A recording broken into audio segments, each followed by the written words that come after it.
Now, on our breaking news this morning, Hollywood star Johnny Depp has won all 3 counts of his bombshell defamation lawsuit against Amber Heard. After deliberating for 13 hours, the jury in Virginia awarded the Pirates of the Caribbean star a total of 21 million Australian dollars.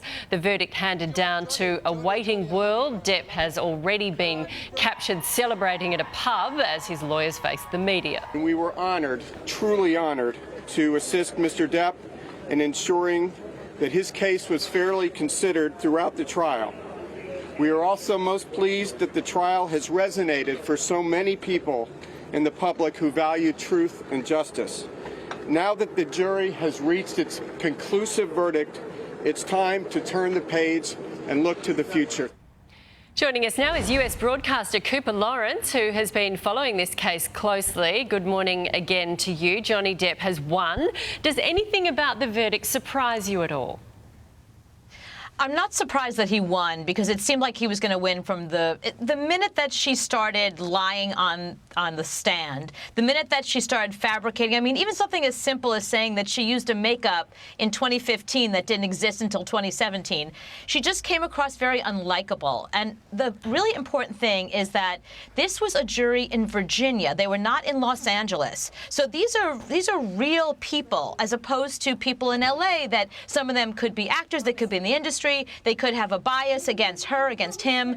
This is really middle America in every way, shape, or form. So they came with a very open palette, and they were willing to hear all the verdict. They were willing to hear all the testimony from both sides and reach a verdict that they felt was really just. That's interesting at that point, whether they liked her or not. Does that matter? Doesn't it go on the facts of the case? It came down to who was more likable, because she told her side, he told his side.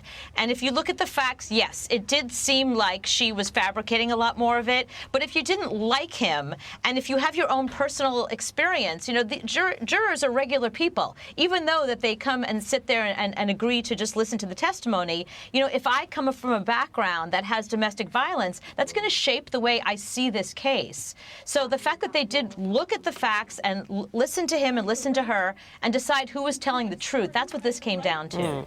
So the jury was also sent back, Cooper, to deliberate further on a financial figure. What went wrong there? Who got it wrong? Well, I don't think it went wrong here. I mean, I think that's what's very interesting about this is they did find that they both defamed each other. So they have to award some money for each. I think it came down to, you know, in Virginia, there's a minimum. So even though they said $2 million, I think the most he can get is like $300,000 or $350,000. So there is a minimum. So even though it's a large number, and then also, you know, sending the message that the amount of money they were asking for, they felt that that's what they were worth. That's how much they lost. You know, did he lose $50 million? Well, it seems like he might have lost $10 million, because he was able to prove that he did lose 2 jobs, and to them that equaled a certain amount of money.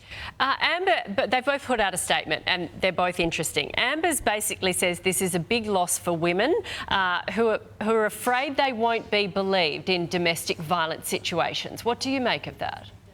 She won't give this up. This is amazing to me. The fact that she is still sticking by her story, the fact that she sat down and she was proven with her own words that everything she said was untrue. The jury found that everything she said was untrue. She's lucky she doesn't get perjury charges against her. So the fact that she's doubling down on this, yet, you know, if you look at what's going on Twitter, certainly American Twitter, people are saying that this is men being the victims of domestic abuse. Finally, he is striking out for men who are being abused, and that's a conversation that needs to be had.